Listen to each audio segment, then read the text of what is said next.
తెలంగాణ అమర్నాథ్ గా పేరొందిన సలేశ్వర జాతరకు భక్తులు పోటెత్తారు.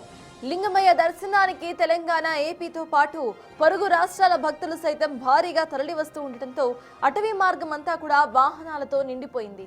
సలేశ్వరం లోయకు వెళ్లే దారిలో భక్తుల రద్దీ అంచనాలకు మించి పెరగడంతో రవాణా వ్యవస్థ స్తంభించిపోయింది. దాదాపు 4 కిలోమీటర్ల మేర ట్రాఫిక్ జామ్ ఏర్పడింది. మన్ననూరు చెక్ పోస్ట్ నుండి ఫర్హాబాద్ చౌరాస్తా వరకు వాహనాలు బారులు తీరాయి. ఘాట్ రోడ్డు కావడంతో వాహనాలు ముందుకు కదిలలేని పరిస్థితి అక్కడ తలెత్తింది. ట్రాఫిక్ లో చిక్కుకొని జనం ఇబ్బందులు ఎదుర్కొంటున్నారు. మరోవైపు కిలోమీటర్ల మేర నిలిచిపోయిన ట్రాఫిక్ క్లియర్ చేయడానికి అటవీ శాఖ పోలీస్ సిబ్బందికి సవాలుగా మారింది. ఇప్పుడు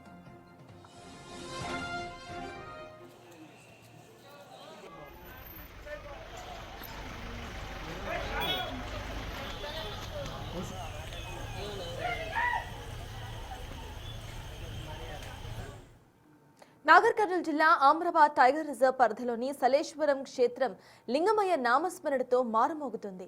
చైత్ర పౌర్ణమి పురస్కరించుకొని ఏప్రిల్ 1 నుండి ఏప్రిల్ 3వ తారీఖు వరకు 3 రోజుల పాటు ఈ జాతర జరగబోతోంది. మరింత సమాచారం మా ప్రతినిధి శంకర్ అందిస్తారు. ఇప్పటికే నల్లమల అటవీ ప్రాంతంలో మొత్తం కూడా ఈ యొక్క సలేశ్వరం జాతర ప్రారంభమైంది.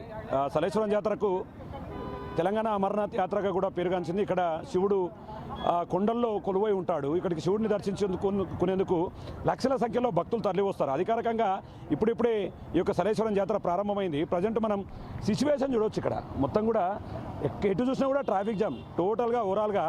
ఒకవైపు అటవీ శాఖ, మరోవైపు రెవెన్యూ శాఖ, పోలీసు శాఖ వీరంతా కూడా మల్ల గులాలు పడుతున్నారు వీళ్ళందరూ కూడా క్లియర్ చేయడానికి. అయినప్పటికీ ఇది సాధ్యపడడం లేదు.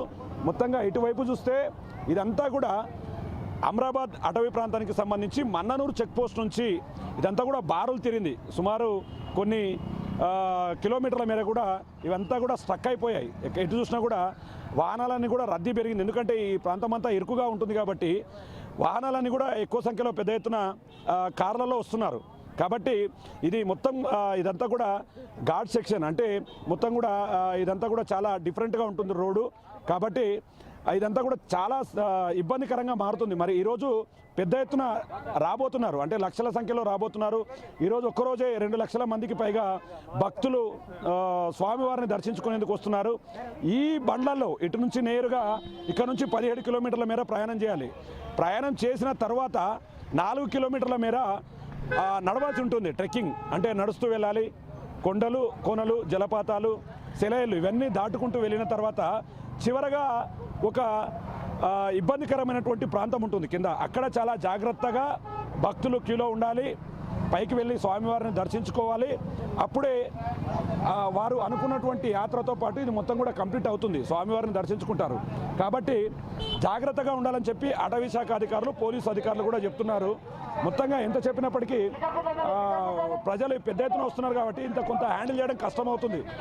3వ తేదీ వరకు ఈ ఏర్పాట్లు కూడా ఉంటాయి. 3వ తేదీ మధ్యాహ్నం 3 గంటల వరకు అందరినీ తిరిగి బయట నుంచి లోపల నుంచి బయటికి పంపిస్తారు. కాబట్టి భక్తులు ఎక్కువ సంఖ్యలో వస్తున్నారు. ప్రజెంట్ మన దగ్గర కొంతమంది అధికారులు కూడా ఉన్నారు. సార్ ఏంటి సార్, క్రౌడ్ అంతా కూడా చాలా ఉంది, ఎలాంటి ఏర్పాటు చేశారు, ఏం చేస్తున్నారు? ఇలాంటి వాటరింగ్ అదంతా మధ్యన ఓకే చేసినాం. తర్వాత పై స్టాప్ కూడా వస్తున్నారు. ఇప్పుడు ఫస్ట్ రోజు కదా, కొద్దిగా ఫుల్గా ఉంటారు జనాలు.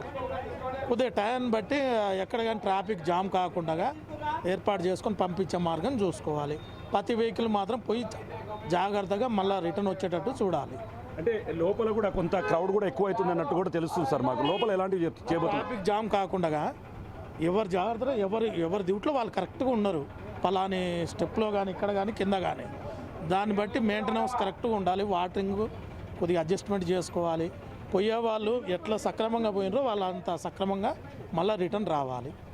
సో చూస్తున్నాం మొత్తంగా మేజర్గా ఇక ఫైర్ శాఖ కూడా దీని మీద చాలా జాగ్రత్తగా ముందుకు పోతుంది. ఎందుకంటే ఫైర్కు సంబంధించినటువంటి డిపార్ట్మెంట్కి సంబంధించి జిల్లా అధికారులు కూడా, గిరిధర్ రెడ్డి గారు కూడా మనతో ఉన్నారు. ఇప్పటికే ఆయన ఫీల్డ్కి వచ్చారు. ఫీల్డ్లో కూడా ఆయన ట్రాఫిక్ జామ్ లేకుండా, లోపల ఎలాంటి ఇబ్బందులు తలెత్తకుండా చూస్తున్నారు. ప్రజెంట్ మన దగ్గర జిల్లా అధికారి గిరిధర్ గారు ఉన్నారు, ఫైర్ శాఖకు సంబంధించి. ఆయనతో మాట్లాడదాం. సార్ ఏంటి సార్, లోపల నిన్న పూర్తిగా వెళ్ళొచ్చారు మీరు, ఏం జరుగుతుంది లోపల, ఎట్లాంటి ఏర్పాట్లు చేశారు? నిన్న మొత్తం మేము ఫీల్డ్ విజిట్ చేసినాము. ఎక్కడెక్కడైతే వల్నరబుల్ ప్లేసెస్ ఉన్నాయి, ఎక్కడెక్కడైతే డివోటీస్ ఏమైనా జారిపడే ఛాన్సెస్, ఏమైనా గాయపడే ఛాన్సెస్ ఉన్నాయో చూసుకొని వచ్చాము. అక్కడ మేము మా టీములు డిప్లాయ్ చేస్తున్నాము. ఏమన్నా వాళ్ళని ఇమ్మీడియట్ తరలించడానికి సేఫ్గా పైకి మేము అన్ని చర్యలు తీసుకుంటున్నాం. సార్, అంటే మీరు వెళ్ళినప్పుడు లోపల కొన్ని ప్రమాదకరమైన ప్రాంతాల్లో అంటే ఎక్కేటప్పుడు దిగేటప్పుడు అట్లాంటివి ఏమైనా గుర్తించారా? వాటి దగ్గర ఎలాంటి ఏర్పాటు చేశారు? అంటే వాటి దగ్గర మన టీం అంతా ఉంటున్నారు. అయితే జనరల్గా అయితే అందరు దిగొచ్చు ఎక్కొచ్చు, కానీ ఎక్కడైతే జారిపోయే ప్రమాదం ఉందో, ఎవరైనా వృద్ధులు కానీ ఎవరైనా ఇబ్బందులు పడుతుంటే మన టీం రెడీగా ఉండి ఆల్వేస్ సంసిద్ధంగా ఉండి వాళ్ళని తీసుకొని మీది పోవడానికి రెడీగా ఉంది. సార్, ఇక్కడ నుంచి వెళ్తున్నటువంటి వాహనాలు చూస్తుంటే వేల సంఖ్యలో ఉన్నాయి. ఆ పార్కింగ్ కానీ అట్లాంటివి కానీ ఏమి ఇబ్బందులు తలెత్తే అవకాశం ఏం లేదు కదా సార్? ఇప్పుడైతే ఏం లేదు ప్రస్తుతానికి. కాకపోతే కొద్దిగా టికెటింగ్ దగ్గర కొద్దిగా అదైతుంది. ఇది చేసుకుంటే మనకు ఇబ్బంది అయిపోతుంది పెద్దగా. మొత్తంగా ఎప్పటి వరకు అంటే భక్తులకు కొంత డౌట్స్ ఉన్నాయి దీని మీద, ఎప్పటి వరకు లోపలికి అలా ఉంటుంది, చివరి వరకు ఆ టైమింగ్ గురించి అడిగితే ఏం చెప్తారు?